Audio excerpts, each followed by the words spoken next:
이 시간에는 로마서 4장 9절부터 11절 말씀까지 읽었습니다. 로마서 15번째 시간입니다. 오늘 본문 9절을 보면 이렇게 시작하고 있습니다. 그런즉 이 복이, 여기 보면 그냥 복이라고 하지 않고 이 복이라 그랬어요.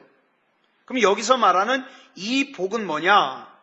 앞에 있는 로마서 4장 6절에서 나온 일한 것이 없이, 내 아무 공로 없이 내가 하나님 앞에 의로 여기심을 받는 그 복, 그 복을 말하는 거예요. 내가 공로가 없어도, 내가 죄인임에도 불구하고 하나님께서 나를 의롭다고 여겨주셔서 하나님과 나와의 관계가 회복이 되는 거예요. 여러분, 이 세상에서 가장 큰 복이 있다면 바로 하나님과의 관계가 회복되는 복이에요. 하나님과의 관계가 회복된 사람만이 이 세상에서 진정한 행복을 누릴 수 있거든요. 그 이유가 뭐냐? 3가지로 설명하고 있는데, 첫째, 하나님과의 관계가 회복되면 죄 문제가 해결되기 때문이에요. 죄 문제.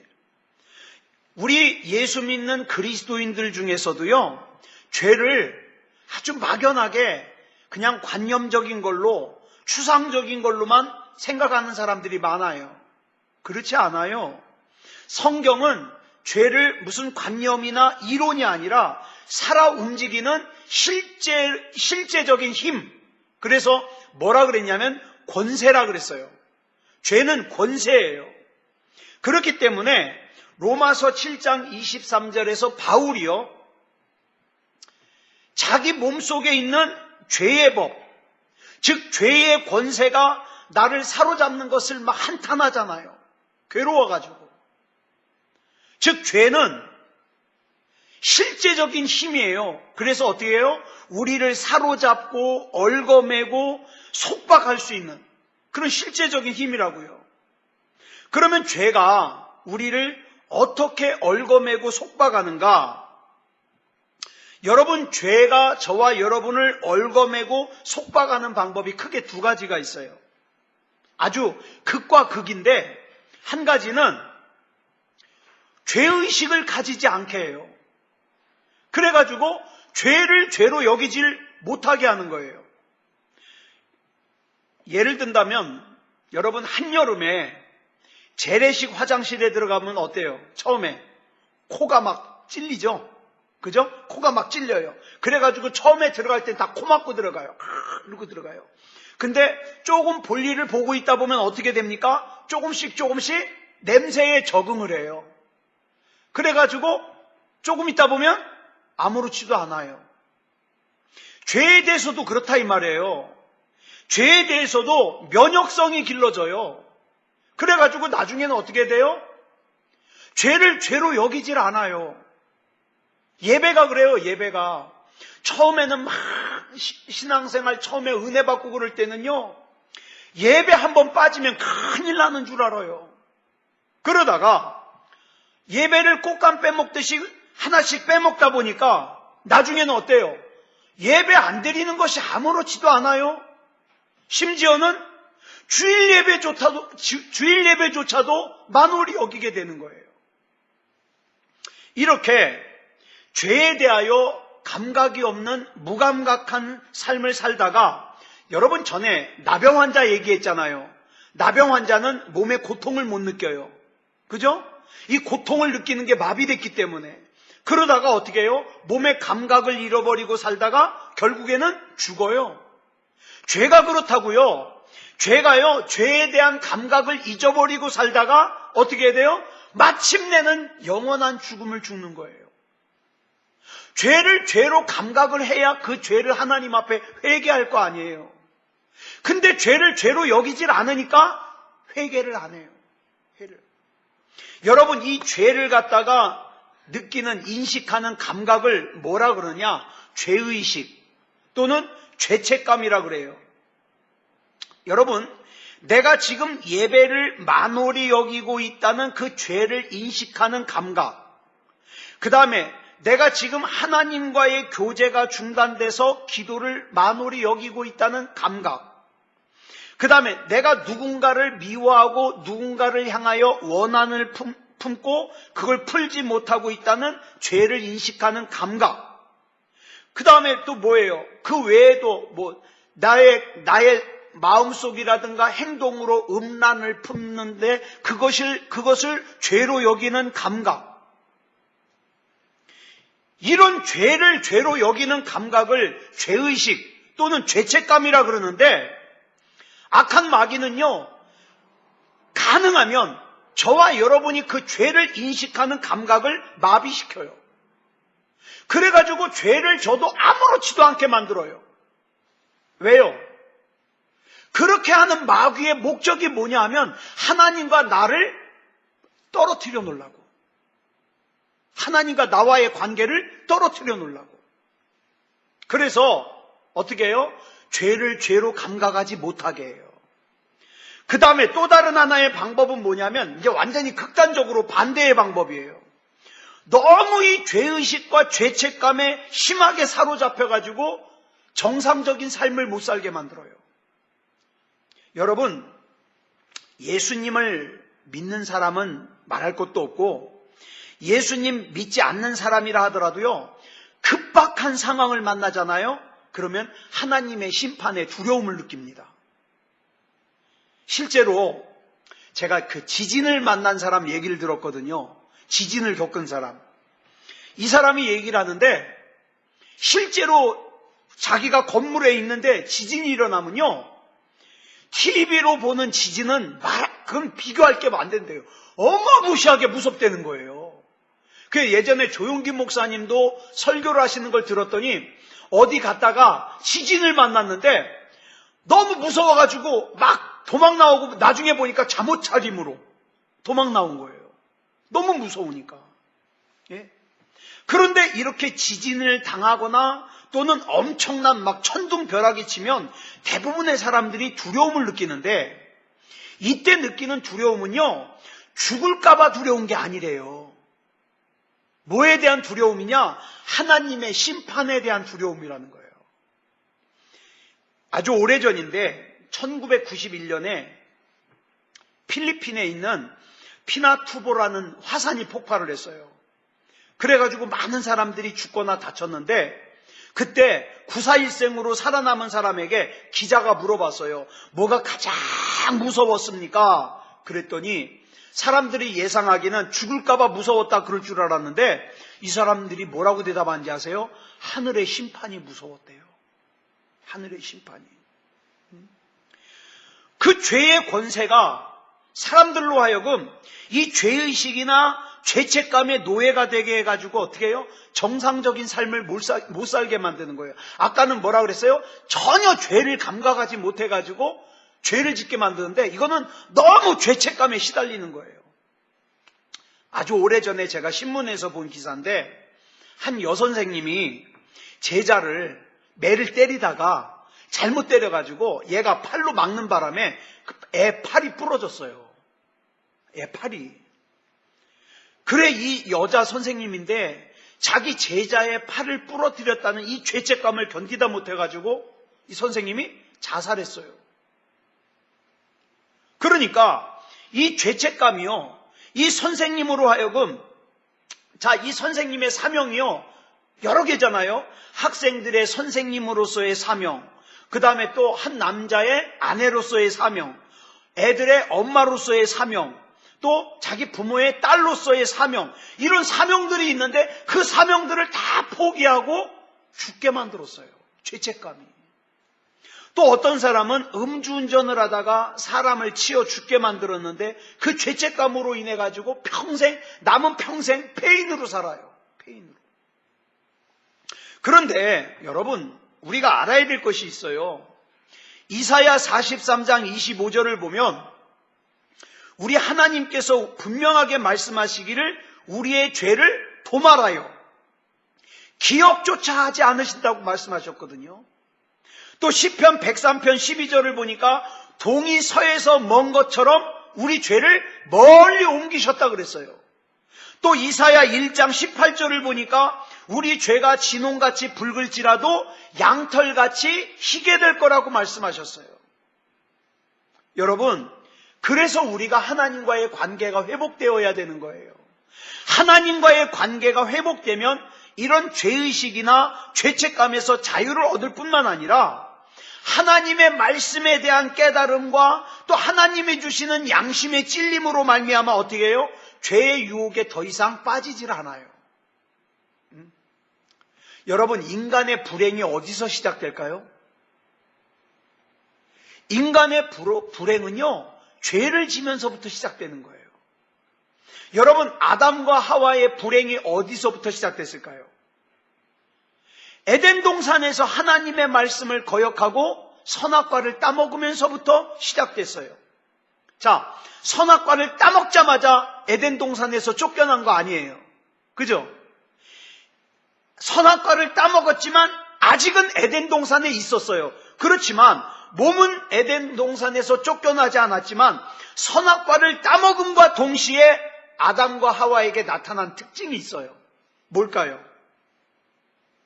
하나님을 피하여 숨었습니다. 이 특징이에요. 악한 마귀는요, 저와 여러분도 불행하게 만들기 위해서 끊임없이 하나님과의 교제를 깨트리게 만들려고 그래요.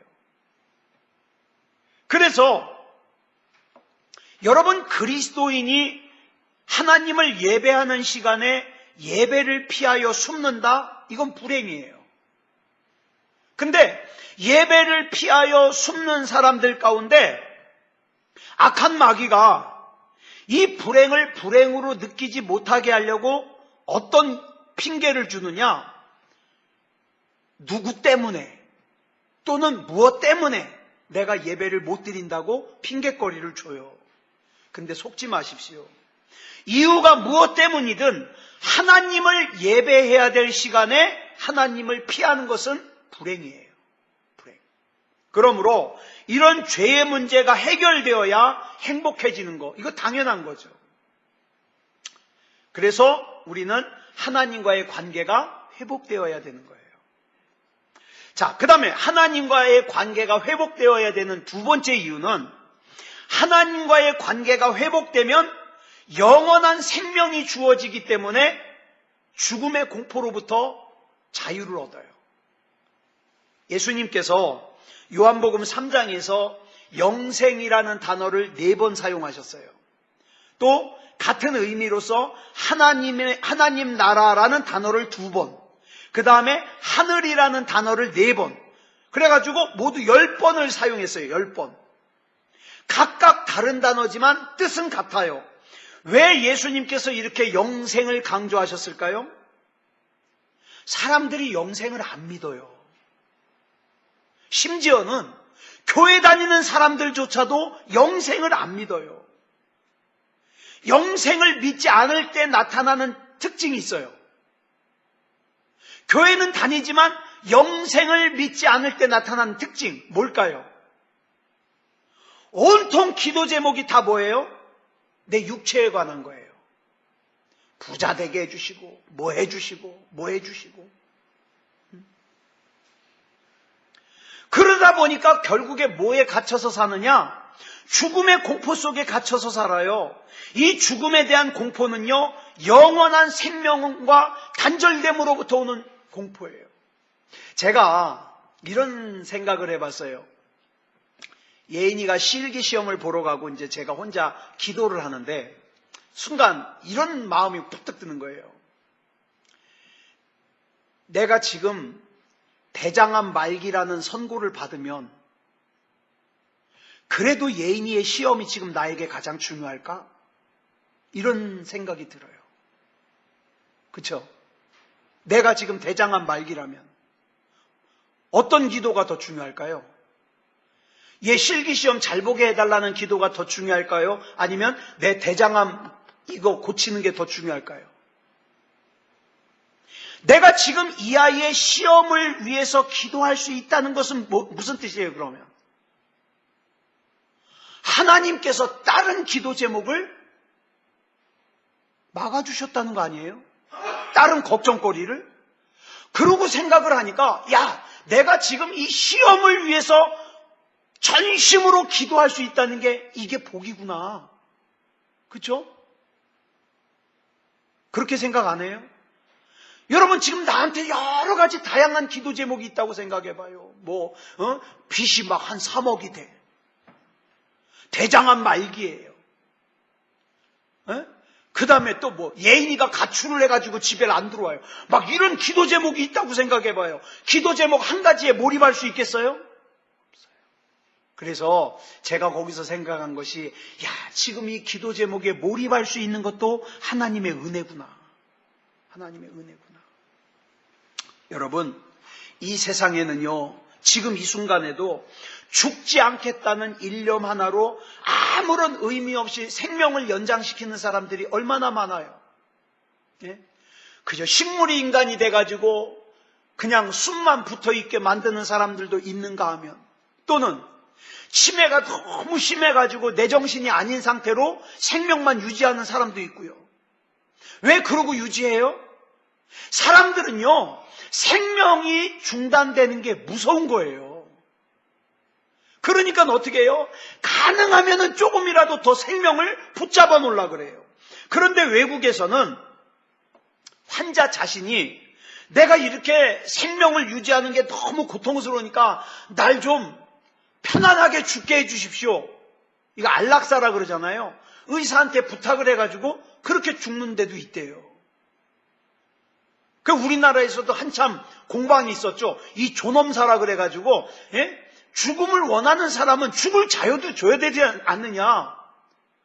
너무 이걸 생명을 유지하는 게 고통스러운데 나 좀 죽게 해달라 그래도 안 죽는 거, 이것도 그 사람의 자유를 빼앗는 거 아니냐. 그래가지고 막 이게 논쟁한 적이 있거든요.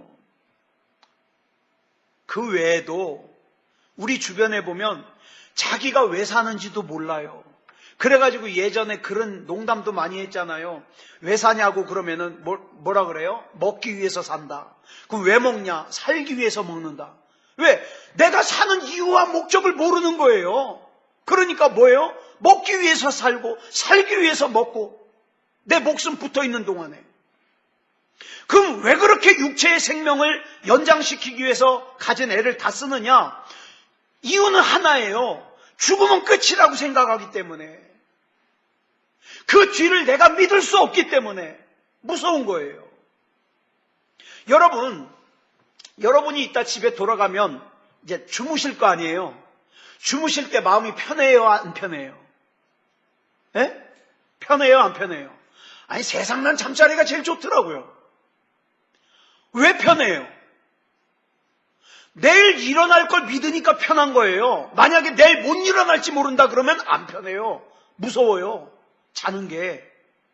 내가 내일 일어날 걸 믿으니까 내가 편한 거예요. 여러분, 이게 신앙이에요. 이게 신앙. 사도행전 12장 6절로 7절을 보면 감옥에 베드로가 갇혔는데 내일 죽인대요.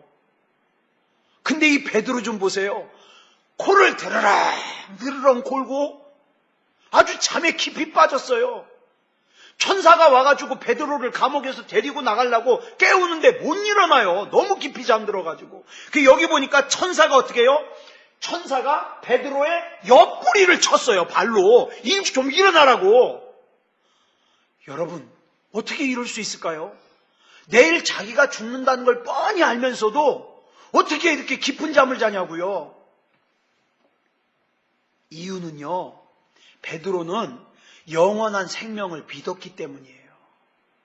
내가 까짓 거 여기서 죽으면 난 천국 갈 거고, 하나님이 살려주시면 하던 일 마저 하면 되는 거고, 그죠? 그 믿음. 그러니까 편한 거예요, 마음이. 현재 높은 뜻 광성교회라는 교회가 있거든요. 이 교회를 담임하고 계시는 담임 목사님이 이장호 목사님이라는 분인데, 이분이 원래 인도네시아에서 선교사로 있었어요.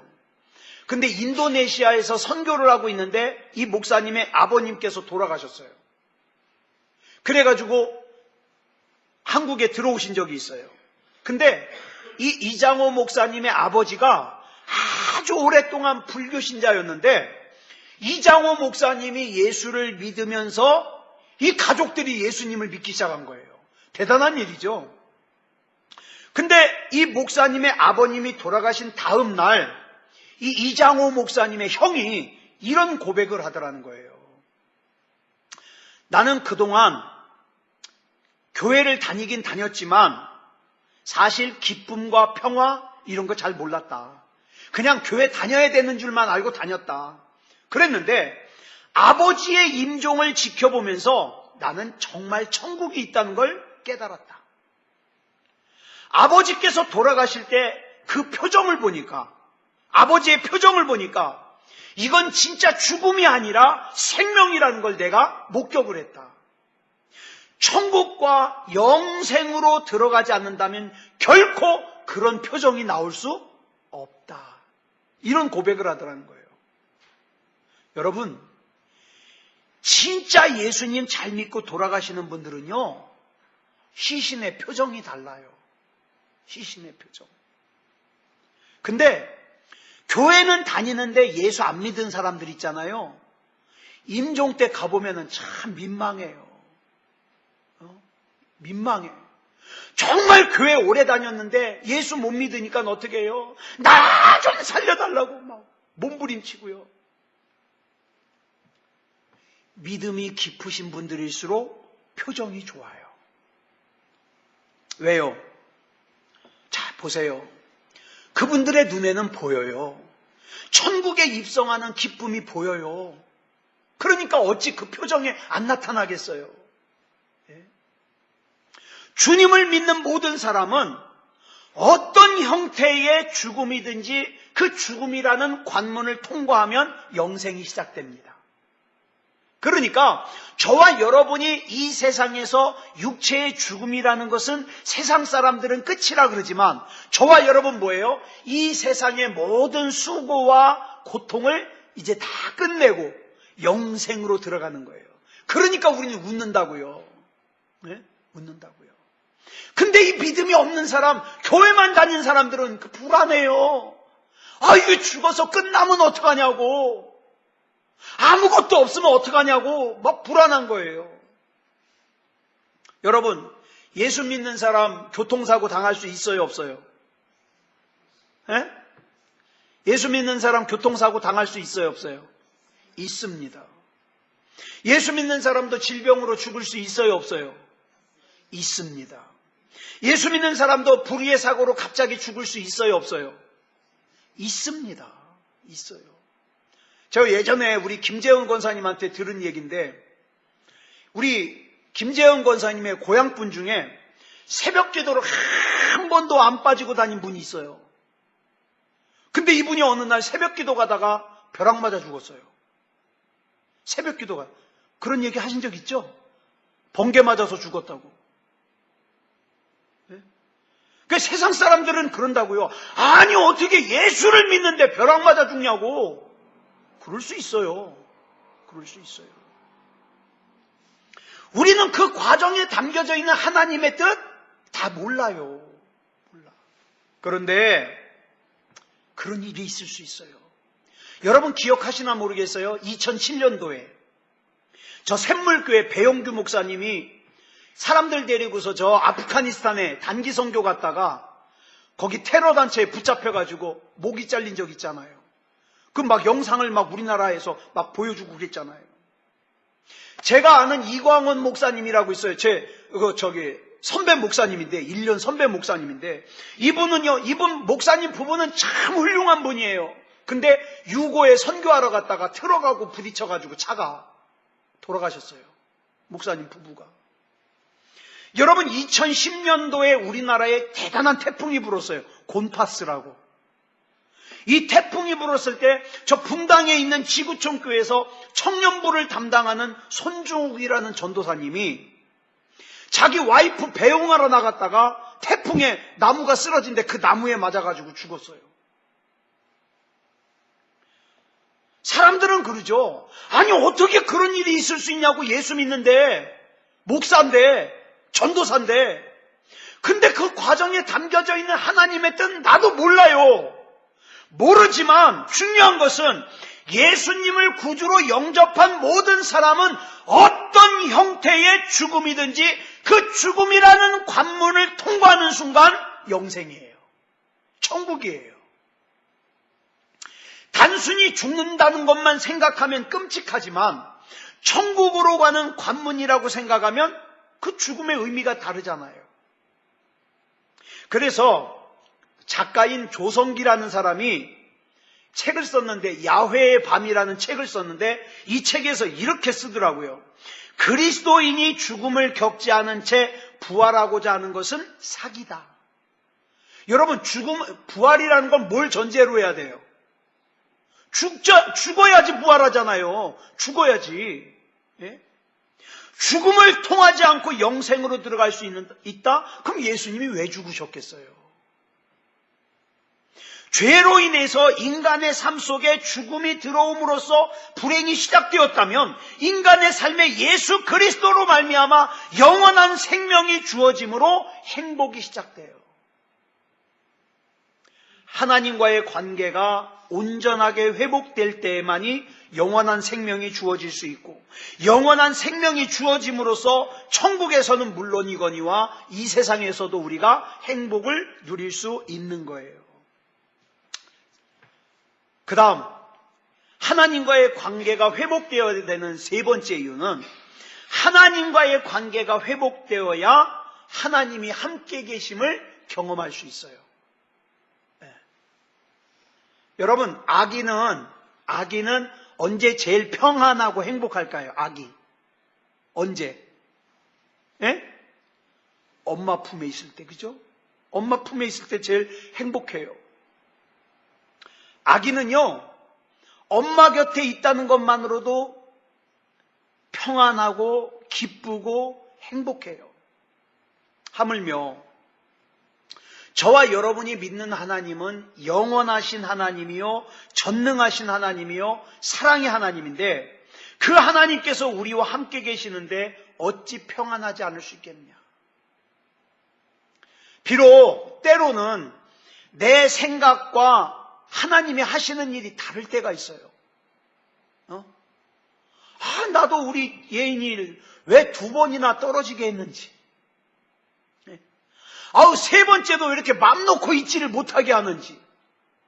알 수 없지만,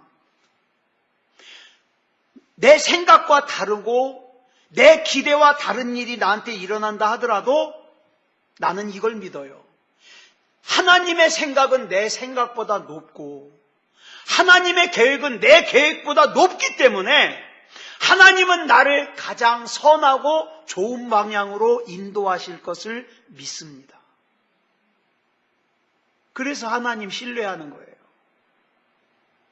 그래서 평안할 수 있는 거고, 그래서 행복할 수 있는 거예요.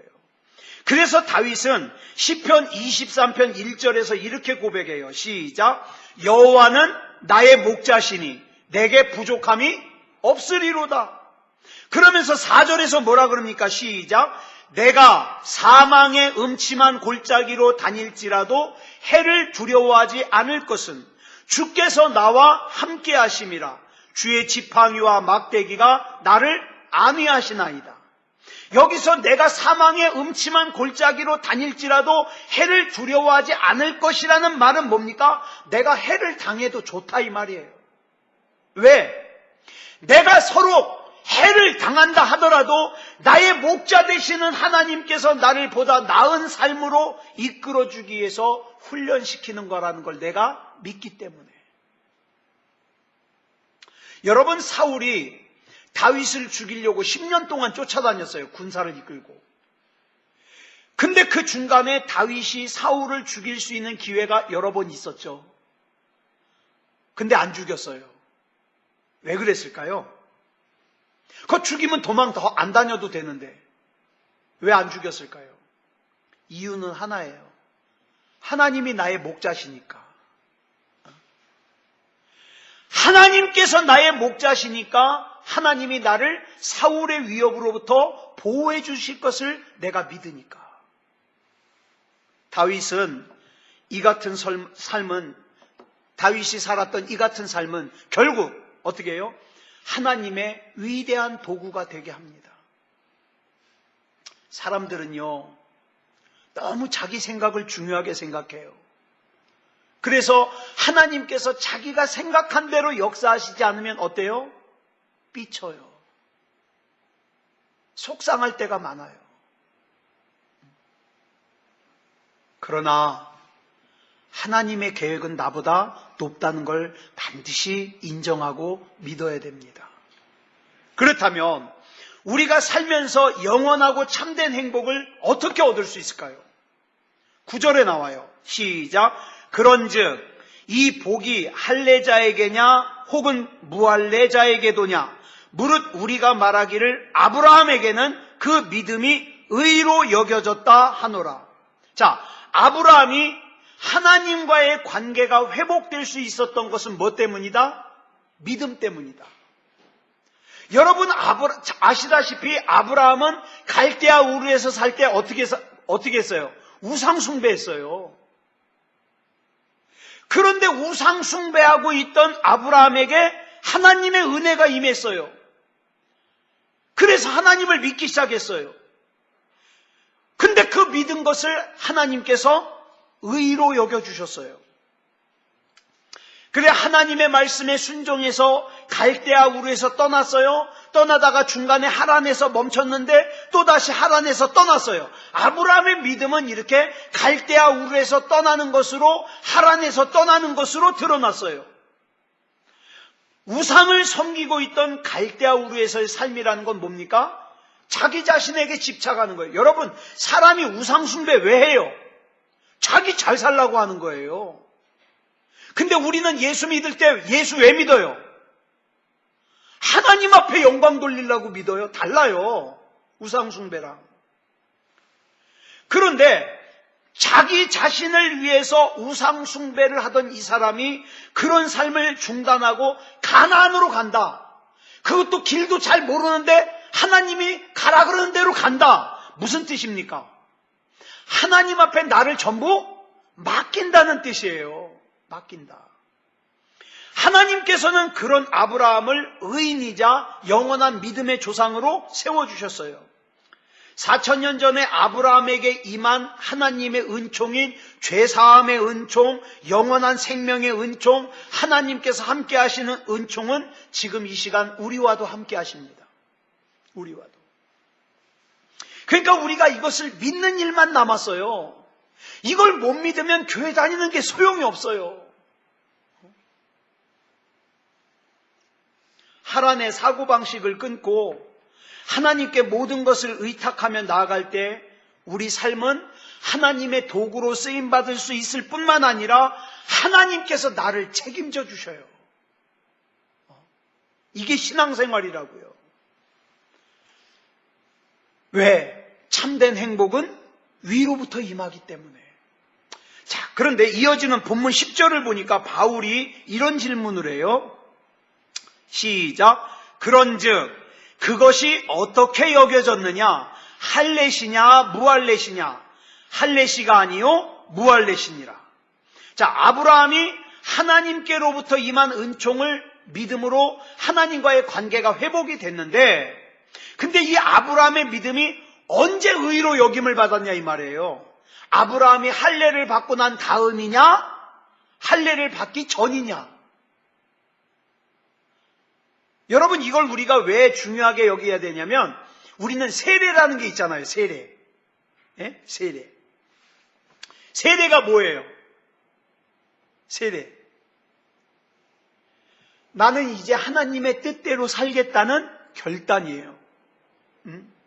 그러니까 이 질문을 바꿔보면 아브라함이 믿음으로 의롭다 여김을 받은 것이 하나님의 뜻대로 자기가 살겠다고 결단한 이후냐 아니면 그 이전이냐 이걸 묻고 있는 거예요. 그러면서 바울이 대답하기를 언제라 그래요? 무할례시니라. 즉 할례를 받기 전이라 이 말이에요. 여러분, 아브라함이 할례를 몇 살에 받았느냐? 99살에 받았어요. 그런데 하나님께서 갈대아 우르에서 아브라함을 불러내실 때가 몇 살이에요? 75세 때예요. 그러니까 아브라함이 할례를 받기 24년 전에 하나님께서 아브라함에게 은총을 주신 거예요. 만일 하나님의 은총이 하나님의 뜻대로 사는 사람들에게만 주어진다, 그러면 아브라함은 하나님 못 믿어요. 왜? 우상 숭배하고 있었는걸. 그러나 아브라함은 하나님의 뜻대로 살던 사람이 아니라 또 할례를 받은 사람이 아니었는데, 갈대아우르에서 우상을 숭배하던 사람이었는데, 그럼에도 불구하고 하나님의 은총이 그에게 임했고 아브라함이 그 하나님의 은총을 믿은 거예요. 이게 굉장히 중요해요. 그래서 하나님의 구원의 은총은 내 노력, 내 애씀, 내 공로, 그걸로 받는 게 아니다 이 말이에요. 예인이가 시험을 보러 가면서 저보고 그래요. 아빠, 나 시험 끝나고 올 때까지 꼼짝 말고 기도하고 있으라고. 그 말을 듣고 나니까는, 야, 이거 자칫 잘못했다가는, 결과가 안 좋았다가는 내가 기도 안 해가지고 잘못됐다고 덤태기 쓰게 생겼더라고요. 답답하니까 그랬겠죠. 근데 그렇게 신앙생활하는 사람들이 많아요. 급할 때만. 그렇죠? 급할 때만. 아니요. 하나님은요, 이미 다 알고 계시고 중심을 알고 계셔요. 하지만 에스겔서에서는 그래도 구하여야 할지니라 그랬으니까 기도는 해야 돼요. 기도는 해야 돼요. 근데 내가 한 5시간, 6시간 꼼짝 않고 기도하면은 결과가 좋고, 한 1시간쯤만 기도하면 결과가 안 좋고, 그런 건 아니에요. 그런 건 아니에요. 저는요, 모태신앙이에요. 어머니 뱃속에서부터 예수 믿었어요. 어머님이 신앙이 좋았거든요.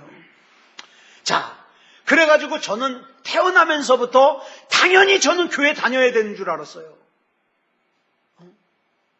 그런데 당연히 교회를 다녀야 되는 줄 알고 다녔는데, 하나님은 언제 만났을까요?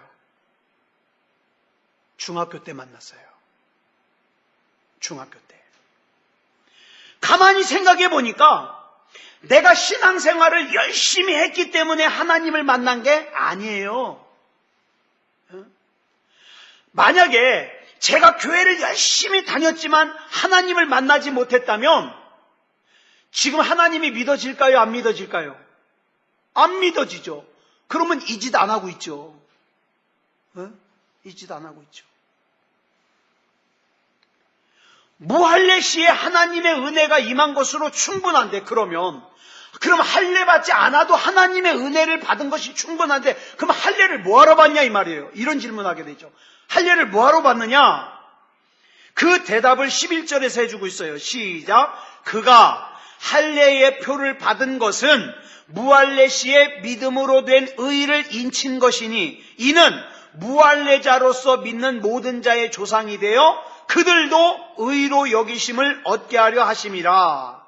말씀이 좀 복잡한 것 같은데 쉽게 설명하면 이거예요. 내가 형편없는 삶을 살았음에도 불구하고 하나님의 은혜로 하나님과의 관계가 회복되었으므로 이제라도 내가 하나님 앞에 똑바로 살고 똑바로 믿겠다는 내 결단이에요. 자, 그러면 이렇게 한번 설명해 볼게요. 할례나 또는 세례는요, 무엇과 같으냐? 우리 결혼할 때 반지 끼죠? 반지. 예? 금반지 이렇게 껴주고 그러잖아요. 이 반지 같다고 할 수 있어요. 근데 결혼식 하는데 반지 없으면 결혼이 돼요, 안 돼요? 반지 없으면. 안 돼요? 혼인신고 못 해요? 반지 없으면? 반지 없어도 결혼돼요. 반지는 뭐예요? 상징이에요. 그러니까 내가 결혼 반지 팔아먹었지. 필요 없으니까. 책 사보려고. 그 결혼 반지 팔았다가요, 엄청 혼났어요. 그걸 어떻게 파냐고 막. 빨리 가서 되찾아오라고. 그게 되찾으러 간다고 있나. 여러분, 반지는요, 상징이에요, 상징.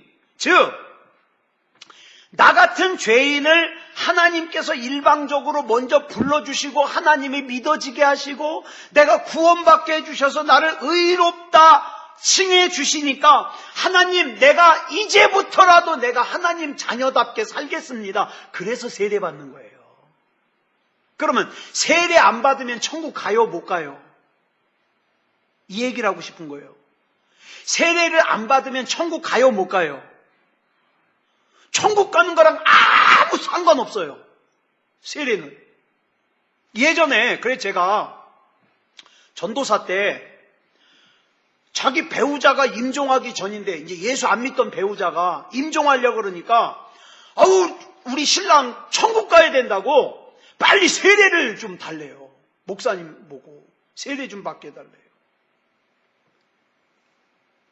여러분 잘 알아야 돼요. 세례를 받지 않으면 예수님을 믿어도 천국에 못 갈까? 그렇지 않아요. 세례와 천국 가는 거는 아무 상관이 없어요. 단지 뭐예요? 세례는 내 결단이에요. 내가 결혼했다는 표시로 반지 보여주는 거랑 똑같은 거예요. 나는 예수 믿는 사람이고 나는 구원받은 사람이니까 나는 그에 합당하게 먹는 것도 거기에 합당하고 나는 먹을 것이고 내 말하는 것도 거룩하게 말할 것이고 사람들도 미워하지 않을 것이고 죄 짓지 않을 것이고 나 그렇게 살겠습니다. 그렇게 결단하는 게 세례라고요. 근데 세례는 받아놓고 별짓 다 하고 돌아다녀. 이게 무슨 사기냐고요. 그건 뭐냐면 결혼 반지 끼고서 바람 피는 거랑 똑같아요. 나 결혼했다고 분명히 상징을 갖다가 반지를 껴놓고서 이 사람 저 사람 바람 피고 다니면 그게 뭐 하는 거냐고요. 내가 하나님 똑바로 믿겠다고 결단하고 세례를 받았으면 그 하나님 앞에 결단하고 약속한 것은 지켜야 되잖아요. 죄 짓지 말고. 그래서 내 앞으로 남은 생명이 얼마나 남았는지는 알 수가 없지만 그 짧은 시간이나마 내가 하나님의 자녀답게, 그리스도인답게, 목사답게, 권사답게, 집사답게 하나님 앞에 살겠습니다. 결단. 천국 가는 거랑은 아무 상관이 없고 하나님 앞에 결단하고 약속하는 거예요. 예, 약속. 그래서 우리 하나님 앞에서 이런 신앙생활 잘하는, 하나님과의 약속 잘 지키는 저와 여러분이 되기를 그리스도 예수님의 이름으로 축복합니다. 기도하겠습니다. 사랑의 아버지 하나님 감사합니다. 이 시간에 또 로마서의 말씀 나누었습니다. 하나님, 내 공로로 구원받은 거 아니고 하나님의 은혜입니다. 나를 구원해 주신 그 하나님의 은혜 감사하여 내가 구원받은 하나님의 자녀로서, 그리스도인으로서, 빛의 자녀로서 합당하게 살게 해 주시옵소서. 때로는 우리 마음을 무겁게 만들려는 근심, 걱정, 염려, 두려움, 우리 주 예수 그리스도 이름으로 다 제거해 주시고 하나님께서 앞장서 주시고 책임져 주시옵소서. 우리 주님께서 붙잡아 주실 줄 믿사오며 그리스도 예수님의 이름으로 간절히 기도드려 싸움나이다. 아멘.